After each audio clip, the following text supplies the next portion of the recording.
Ang cancer na nananakit ng kalusugan, ngayong araw ay lalakas siya kung hindi ka makakakain ng umagahan at ang naaayon naman na umagahan, na pagkain ay patatas na torta na makapal ang itlog,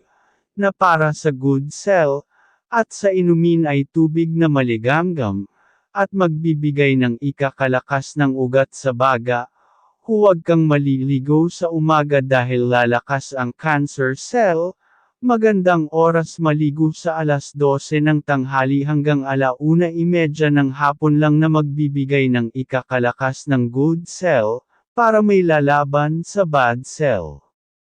At huwag muna humawak ng mga gadget o remote control, at kung makikipagbidahan ka dapat may gas mask ka ngayong araw, para hindi ka makakakuha ng hanging nagbibigay na magpapalakas sa cancer cell. Sa mga ulam ay pwede kang mag-ulam ng karne ng baboy at karne ng baka at ganoon din ang manok, pwedeng pakuluan lang sa asin at luya at paminta, at mas mainam mas malambot ang pagkakaluto, para mas magbibigay ng ikakalakas ng mga good cell, at sa inumin ay maganda, para sa iyo ang soya milk na may choco. Sa gulay ay maganda sa iyo ang nilagang sitaw, o nilagang repolyo na may asin, at pwedeng ang rice sa umagahan at sa tanghalian.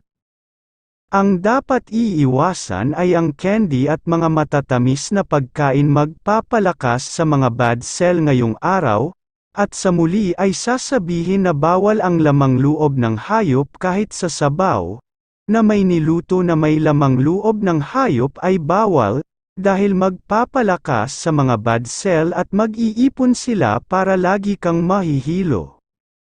Sa gabi ay pwede pa rin ang soya milk na may choco, at mineral water na isasalin sa baso, at sa sabaw, ay nilagang manok na puro pitso na madaming luya, sa asin at paminta, na maliliit ang mga hiwa na pitso ng manok kaya pwede mong makain, mga guide na kung gusto ninyong gawin, ay makakatulong sa kalusugan, dahil mga pahiwatig yan ng kalikasan, para sa tao na may sakit ayon sa gabay ng liwanag ng buwan.